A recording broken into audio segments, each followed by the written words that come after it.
नमस्कार दोस्तों, मैं विनय ज्योतिषी आप सभी का अपने चैनल में बहुत बहुत स्वागत करता हूं। आशा करता हूं आप सब स्वस्थ होंगे और सुरक्षित होंगे। दोस्तों, हम बात करेंगे फरवरी महीने के राशिफल की और मकर लग्न की, यानी आपके लग्न में 10 नंबर लिखा है तो आपका मकर लग्न है। दोस्तों, सबसे पहले बात करते हैं सेहत की। सेहत तो अच्छा आपका रहेगा, लेकिन साथ ही साथ एक बात विशेष होने वाली है। आपके लग्न में मंगल उच्च राशि के विराजमान है, जो कि जनवरी में ही आ गए थे लास्ट में, और अभी फरवरी 23 तक आपके लग्न में रहेंगे, जो कि और लग्न में उच्च के मंगल के होने का अर्थ यह है कि आपका साहस बहुत बड़ा हुआ होगा, उत्साह एनर्जी भरपूर होगी, और आप किसी भी काम में किसी भी हद तक चले जाएं, वो साहस इस समय में आप दिखा पाएंगे।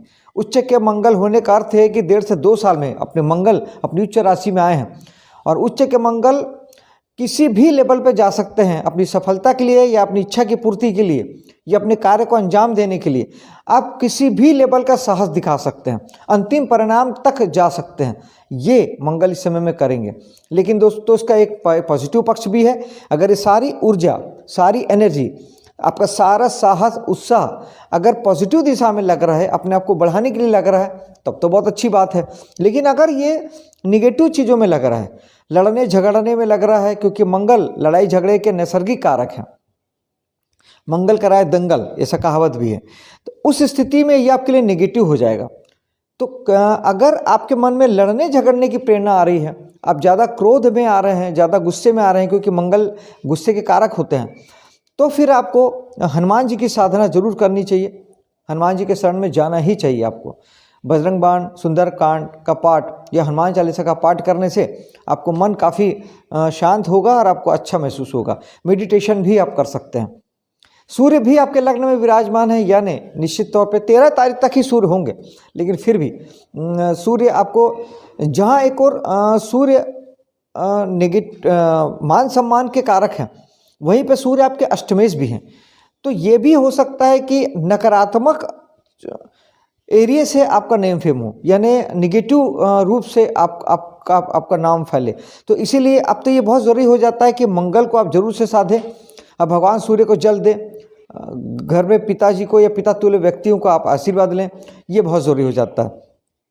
क्योंकि सूर्य आपके अष्टमेश है, और अष्टमेश कहीं ना कहीं जहाँ जीवन में कोई रुकावट बाधा लाता है, वहीं आपके कामों में कुछ खराबियां भी लेके आता है। इसलिए आपको चाहिए कि हमेशा ही जीवन में हमेशा आपको सूर्य को जल देना ही चाहिए। सूर्य नमस्कार कर सकें तो ये बहुत बहुत अच्छा है। और सूर्य के लिए गेहूं का दान आप कर सकते हैं हर रविवार के दिन में, गरीब को दे सकते हैं, मंदिर में दे सकते हैं, धार्मिक स्थल में दे सकते हैं। ये करने से आपके सूर्य काफ़ी हद तक ठीक होता है। आगे बढ़ते हैं धन की ओर। धन में इस समय में आपके 3 से 4 ग्रहों का प्रभाव है। 3 ग्रह तो वहाँ पे ऑलरेडी विराजमान हैं या हो जाएंगे। जैसे बुध 3 तारीख को आएंगे, शुक्र 6 तारीख को आएंगे, राहु ऑलरेडी विराजमान है, बृहस्पति की दृष्टि है। तो ये सब मिला के आपको बहुत सारे एरिया से धन प्रदान करने वाले हैं। जहाँ एक और बुध आपके भाग्य से धन देंगे, क्योंकि भाग्य के स्वामी बुध हैं, लेकिन बुध 6ठे भाव के स्वामी भी हैं, तो आपको कर्जे से भी धन प्राप्ति हो सकती है। लेकिन सर्विस सेक्टर में अगर आप हैं, आप नौकरी करते हैं या सेवा देते हैं, उस क्षेत्र से भी आपको अच्छे धन की प्राप्ति हो सकती है, ये बुध देंगे। शुक्र जो है आपके दशमेश हैं और पंचमेश हैं, तो एक आपको संतान के माध्यम से आपको धन की प्राप्ति हो सकती है। और दशम भाव यानी कर्म का भाव, आपको किसी भी कर्म के माध्यम से, चाहे आप नौकरी करते हो, बिजनेस करते हो, आप जो करेंगे उसके माध्यम से आपको धन की प्राप्ति बुध कराएंगे। राहु की बात करते हैं दोस्तों। राहु की कोई राशि फिलहाल यहाँ पर राहु जो विराजमान है वो चीज़ों को बड़ा करते हैं, राहु चीज़ों को बढ़ा देते हैं। तो राहु भी यही चाहते हैं कि आपका बैंक बैलेंस बढ़े, कुटुंब परिवार में बढ़ोतरी हो, वाणी के संबंध में आपकी वाणी अच्छी हो और वाणी के माध्यम से आपकी पहचान बने। लेकिन एक चीज़ और भी है, राहु नैसर्गिक जिस तरह से भाव में 8वां भाव होता है रुकावट बाधा का, वैसे ही राहु भी रुकावट बाधा के नैसर्गिक कारक ग्रह। तो ये लाइफ में रुकावट बाधा भी लाते हैं, भ्रम भी देते हैं, इल्यूजन भी देते हैं, और हमसे गलत काम करवा लेते हैं। तो ये बहुत ज़रूरी है कि आप मेडिटेशन जरूर करें। मेडिटेशन करने से हमारा विज़न क्लियर होता है, हमारी समझ अच्छी होती है, और हम सही निर्णय ले पाते हैं। क्योंकि राहु और केतु हैं कुछ नहीं, हमारे मन के 2 तल हैं, हमारी सोच समझ के 2 तल हैं। तो उस स्थिति में मेडिटेशन करना राहु और केतु को बहुत जल्दी ठीक करता है। फिर भी अगर आपको ऐसा लगता है कि धन के मामले में या कुटुंब परिवार के मामले में कहीं कोई दिक्कत परेशानी आप महसूस कर रहे हो, तो राहु के लिए ओम राहवे नमः एक माला जाप भी कर सकते हैं, और सूखा नारियल जो होता है उसे बहते जल में बहाना भी अच्छा उपाय है राहु के लिए। यहाँ पर बृहस्पति की दृष्टि भी है, तो नैसर्गिक रूप से बृहस्पति सिर्फ और सिर्फ बढ़ाते हैं, तो आपके कुटुंब परिवार में बढ़ोतरी होगी। किसी भी रूप से कोई नए मेहमान का आगमन हो सकता है, कोई बच्चा पैदा हो सकता है, या शादी के उपरांत कोई लड़की आ सकती है। इस तरीके से भी आपका कुटुंब परिवार बढ़ सकता है। जो आपका पूरा वंश वृक्ष है वो, वाणी में आपकी बरकत आएगी, वाणी आपकी बड़ी अच्छी हो जाएगी। वाणी के माध्यम से आप जीवन में ऊँचे उठ सकते हैं। आप नेता हैं, अभिनेता हैं, एंकरिंग करते हैं, गाना गाते हैं, किसी भी तरीके का आप वाणी संबंधी काम करते हैं, आप मार्केटिंग के फील्ड में हैं, बिजनेस आपका ऐसा है जहाँ बोलना पड़ता है, समझाना पड़ता है, ये आप एक उसका अच्छा इस समय में फ़ायदा ले सकते हैं। और आगे बढ़ते हैं, पराक्रम में चलते हैं। पराक्रम में शनि विराजमान है। दोस्तों, शनि जहाँ बैठते हैं चाहते हैं कि वहाँ के लिए आप जिम्मेदार बने, यानी पराक्रम और साहस के मामले में शनि चाहते हैं कि आप जिम्मेदारी लें, यानी जब ज़रूरत पड़े तब साहस भी दिखाएं और पराक्रम भी ज़्यादा से ज़्यादा करें, ज़्यादा से ज़्यादा एफर्टवान बने, एफर्ट लें।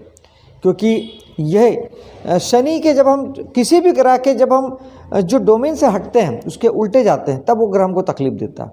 हम अगर उसके साथ चलते हैं तो ग्रह में तकलीफ नहीं देता। ये तो इंसानों के ऊपर भी लागू होता है कि आपके साथ कोई भी रिश्ता हो, कोई भी हो, जब हम उसके साथ उसके जैसा बन के चलते हैं तो तकलीफ कहीं भी नहीं होती है।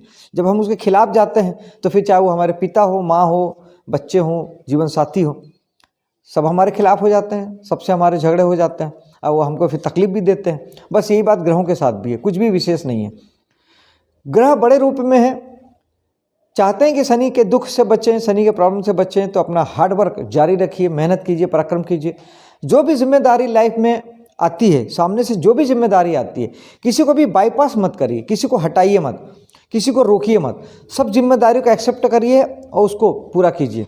अभी ये करना आपके लिए शुभ है। फिर भी अगर आपको ऐसा लगता है कि आपके काम धाम में कहीं दिक्कत है, परेशानी है, या आप लाइफ में आपको ऐसा लगता है कि दुख की मात्रा बढ़ रही है, प्रॉब्लम्स बढ़ रहे हैं, खासतौर पे पड़ोसियों से आपको दिक्कतें परेशानी हो रही है, छोटे भाई बहनों से आपको दिक्कत परेशानी हो रही है, तीसरे भाव में शनि है, तो फिर शनि का उपाय जरूर कीजिएगा। ओम शनिश्चराय नमः एक माला जाप कर सकते हैं, शनि मंदिर में सरसों का तेल चढ़ा सकते हैं, गरीबों को मान सम्मान कर सकते हैं, उन्हें मदद कर सकते हैं, दान कर सकते हैं, दया कर सकते हैं। ये सारी बातें शनि भगवान को ठीक करती है।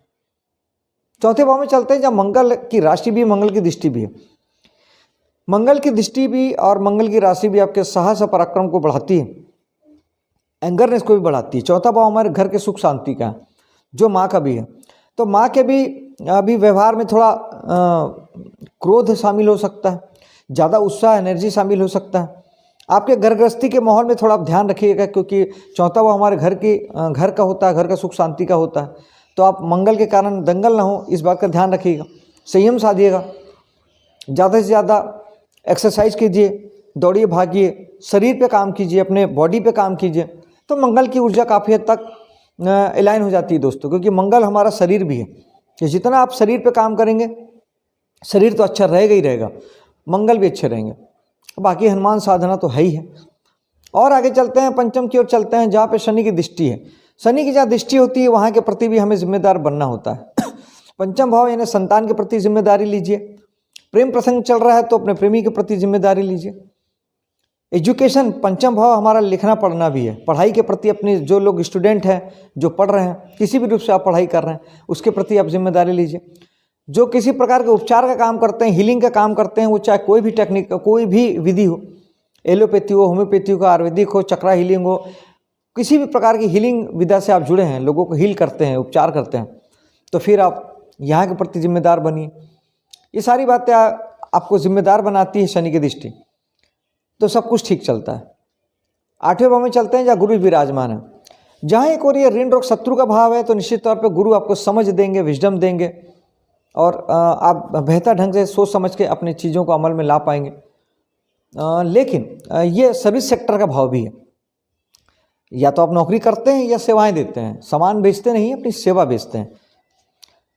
जैसे एक इंजीनियर अपने टेक्निकल हैंड से आपको सेवा देता है, जैसे कि एसी बनाने वाला आपको एसी बनाकर, या गाड़ी मैकेनिक आपको सेवाएं देता है, कुछ उस तरीके से। तो फिर बृहस्पति एक और आपको समझ तो देंगे ही, नैसर्गिक भाग्य के कारक है, विजडम के कारक है, तो आपका कहीं ना कहीं आपके कामों में ईश्वरीय समर्थन भी आपको प्राप्त होगा। हालांकि बृहस्पति जहाँ बैठते हैं वहाँ के लिए बहुत अच्छे नहीं होते, लेकिन खराब तो बिल्कुल भी नहीं होते। और चलते हैं सप्तम में, जहाँ पे सूर्य की दृष्टि 13 तारीख तक, जहाँ एक और आपके जीवन साथी के जीवन में मान सम्मान प्रसिद्धि जैसी बातें ला सकती है। वहीं मंगल की दृष्टि भी है, जो कि अपनी नीच राशि पर दृष्टि डाल रहे हैं, अपनी उच्च राशि से, खुद उच्च राशि में बैठे हैं और अपनी नीच राशि पर दृष्टि डाल रहे हैं। ये एक थोड़ा सा निगेटिव बात है, यानी आपके जीवन साथी का स्वभाव नकारात्मकता की ओर जाएगा, नकारात्मक रूप से उनमें साहस और ऊर्जा का संचार होगा, और वो अपनी ऊर्जा साहस का गलत दिशा में प्रयोग कर सकते हैं, लड़ने झगड़ने में, या अपने किसी प्रकार से इस दुश्मनी निकालने में उनके चीज़ों का उपयोग हो सकता है। तो इस बात का उन्हें भी ध्यान रखना है कि हनुमान साधना से उन्हें भी जोड़िए। और आप जहाँ तक हो सके, जितना हो सके, जीवन साथी के साथ 23 तारीख तक एटलीस्ट कम से कम संयम साधिए। बिल्कुल भी लड़ने झगड़ने में एक रत्ती भी आप ना करें, कोशिश या प्रयास, नहीं तो जीवन बिखरने में टाइम नहीं लगेगा। ये गुस्से का क्षण है, आपका भी, आपके जीवन साथी का भी। बहुत तेज़ी से चीज़ें बिगड़ेगी और अपने खराब रूप में आपके सामने आएगी। और चलते हैं 8वें भाव में। 8वें भाव में 3 ग्रहों की दृष्टि है और केतु यहाँ विराजमान है। केतु का यहाँ पे होना पॉजिटिव होता है, क्योंकि केतु वैराग्य के कारक है। 8वां भाव हमारा चिंता परेशानी का होता है, तो केतु यहाँ पर आपको चिंता और परेशानी से वैरागी रखते हैं। यानी आपके लाइफ में कितनी भी प्रॉब्लम आए, कुछ भी आए, वो चीज़ें आपको छूती नहीं है, आप उससे परेशान नहीं होते हैं, चीज़ें होते रहती है, आप अपने मज़े में रहते हैं। ये केतु है 8वें भाव में। ये केतु की, अगर केतु आप यूटिलाइज कर रहे हैं तो। और यहाँ पे 3 ग्रहों की दृष्टि है। धन के भाव से बुध की, मंगल की और शुक्र की। मंगल की 8वीं दृष्टि आ जाती है यहाँ पर, और बुध और शुक्र की धन भाव से। ये आपके जीवन में थोड़े से रुकावट बाधा को बढ़ा सकते हैं, थोड़े से आपके लिए चिंता का मैटर कर सकते हैं। धन संबंधित दिक्कतें आपको थोड़ी बहुत हो सकती है बीच में। जहाँ एक और धन को बढ़ाएंगे, वहीं एक और आपके साथ लाइफ में उसमें रुकावट बाधा भी ये देंगे। तो बुध के लिए विष्णु सहस्त्र नाम बजाइए, सुनिए, घर में बजने दीजिए, कहीं कोई दिक्कत नहीं है। वैसे भी बुध आपके भाग्य के स्वामी हैं। जितना विष्णु सहस्त्र नाम आप बजाएंगे, सुनेंगे, या आप स्वयं उसे मंत्र उसका बोलेंगे या उच्चारण करेंगे, उतना आपका भाग्य बलवान होगा, प्रबल होगा। तो विष्णु सहस्त्र नाम को तो आप वैसे भी अडॉप्ट कर लीजिए, क्योंकि आपके भाग्य से। और शुक्र है, तो शुक्र स्त्री भी है, शुक्र पत्नी जीवन साथी भी होती है। अगर आप मेल है तो आपके लिए फीमेल भी होती है।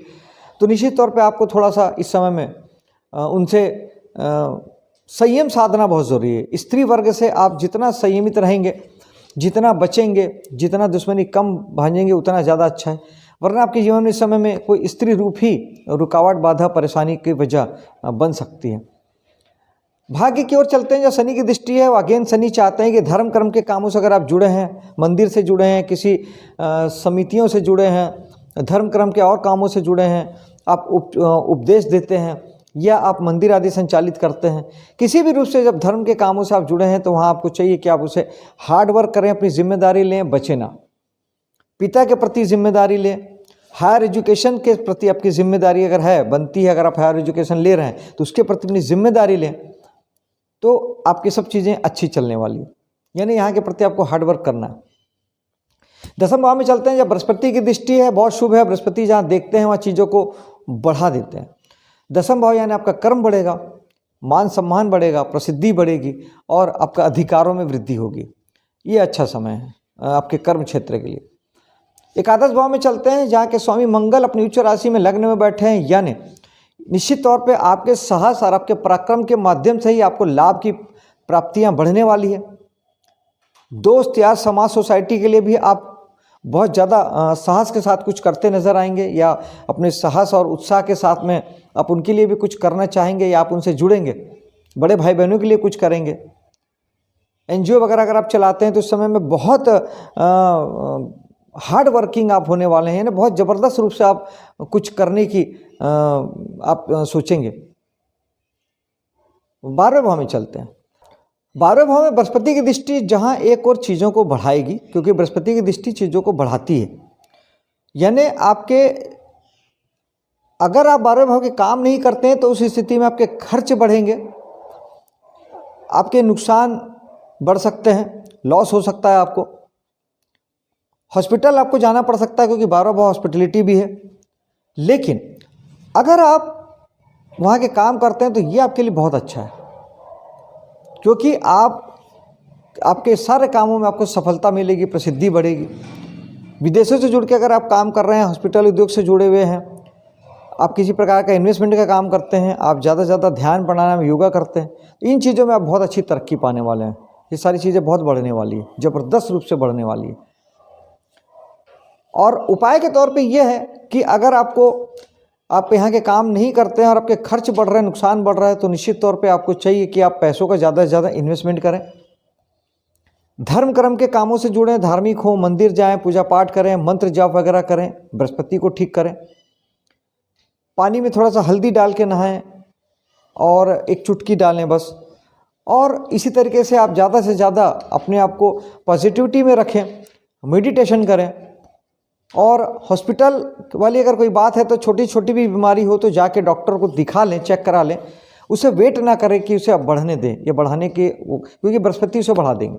शनि की दृष्टि भी यहाँ पे पड़ रही है, यानी आप यहाँ के अगर काम करते हैं तो आपको निश्चित तौर पे आपको ज़्यादा मेहनत करना है, हार्डवर्क करना है। और अगर काम नहीं करते तो उस स्थिति में अपने खर्चे को लेके भी आपको अवेयर होना है, उसको लेके जागरूक होना है, उसकी जिम्मेदारी भी आपको उठानी है। यानी खर्चों से बचने की कोशिश नहीं करना है, खर्चे आए तो उन्हें करना है, उन्हें फेस करना है, उनके लिए इंतजाम करना है, उसके प्रति जिम्मेदारी को पूरा करना है। दोस्तों, ये था मकर लग्न का राशिफल। मेरे वीडियो को लाइक शेयर कीजिएगा, चैनल को सब्सक्राइब कीजिएगा। मिलता हूँ आपसे अगले वीडियो में, तब तक के लिए जय हिंद, जय माता दी।